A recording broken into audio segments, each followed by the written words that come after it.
So this setup, which I'm going to cover now, is called the rejection setup. It's also a volume-based setup, so it's also based on the volume profile combined with the price action. And the rejection setup is based on the strong rejections, which you see on the price action. Strong rejection means, for example, this. This is strong rejection of higher prices. If you see this, then this is strong rejection of lower prices. Aggressive rejection like that is also a strong high or strong low. So this is a strong high and this is a strong low. And what aggressive rejection means is basically the chart is telling you that either aggressive buyers are rejecting lower prices. This is aggressive buyers rejecting lower prices and pushing the price upwards, or aggressive sellers rejecting higher prices.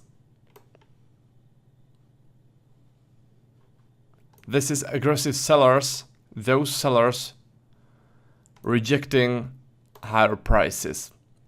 The important thing here is the aggression. The movement needs to be swift and the rejection must be really nicely visible. Alright, this is how it needs to look like. There is no specific candle pattern to this, so it can be one candle, for example pin bar, but it doesn't need to be pin bar. The important thing here is the aggressivity, how the price turned.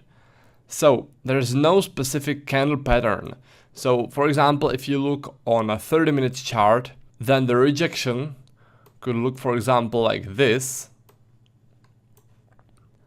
If you look at 5-minute chart, then the same rejection could look, for example, like this.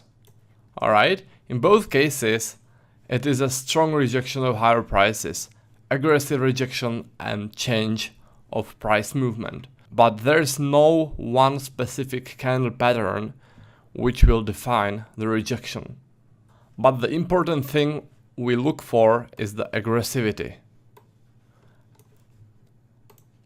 Alright?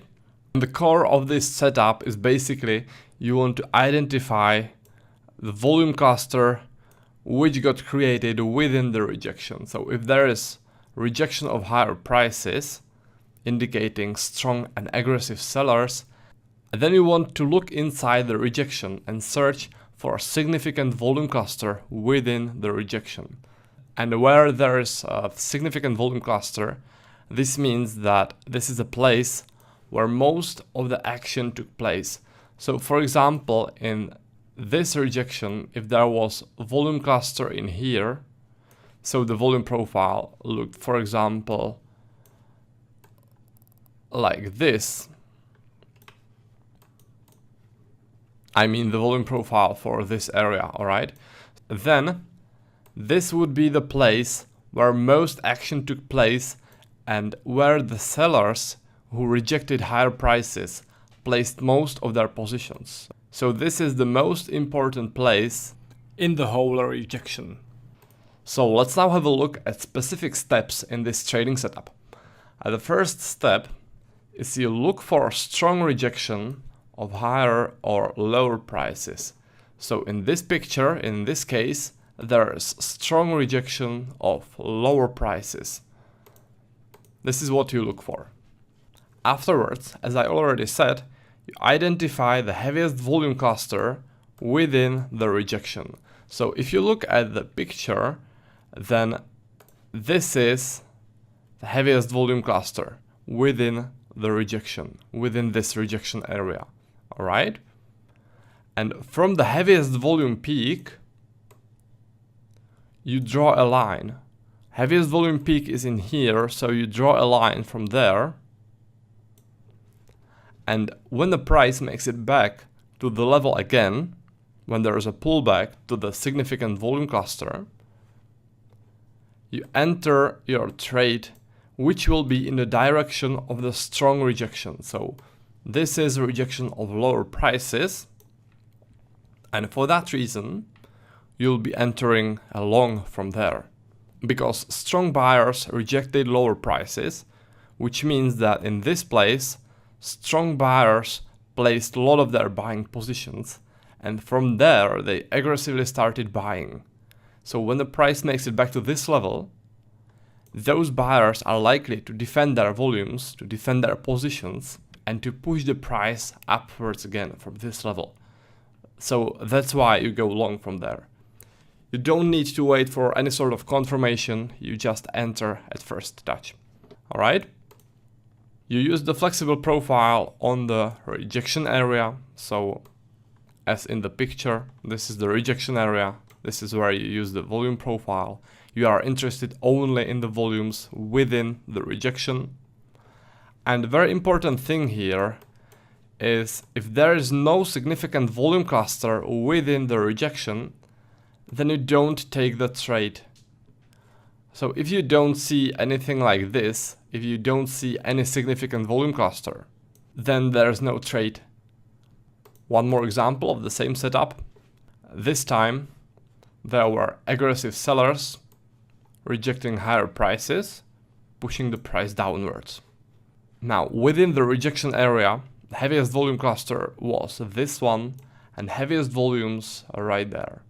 So you draw a line, you wait for a pullback, and when the price hits the level, you enter a short. No need to wait for any sort of confirmation. Alright, so that's short trade scenario. Now here are some final points before we go in the charts. So the first point is what I actually like about the rejection setup. It is that you trade in all trading conditions. So you can trade in line with a trend. You can also trade the rejection setup counter trend. And also you can trade the rejection setup in a rotation. So when you trade the rejection setup in line with a trend, means that there is a strong trend, let's say an uptrend. Then there is aggressive rejection of lower prices, and then the price continues. So this is exactly what I mean by that you can trade in the line with a trend, because you just wait for the price to make it to significant volume cluster, and you enter long from there, which is in line with the current uptrend. So this is trading in line with a trend. Counter trend would mean that there was a downtrend, aggressive rejection of lower prices, then you would wait for the pullback to the significant volume cluster, and you would go long from there. So you would go counter the trend. Alright, so this is counter trend situation, and you can also trade the rejection in a rotation. So when there is a rotation and there is, for example, a rejection of higher prices, then you enter your short in here from the place where the volumes were the heaviest, short like that. Or if there is a rejection of lower prices in the rotation, like this, then you go long from there. Alright, so this is a big advantage of the rejection setup. Then you can trade it in all market conditions, rotation, trend or counter trend. Now another thing is that some markets work better than others with the rejection setup. So for example, euro dollar, that's my favorite.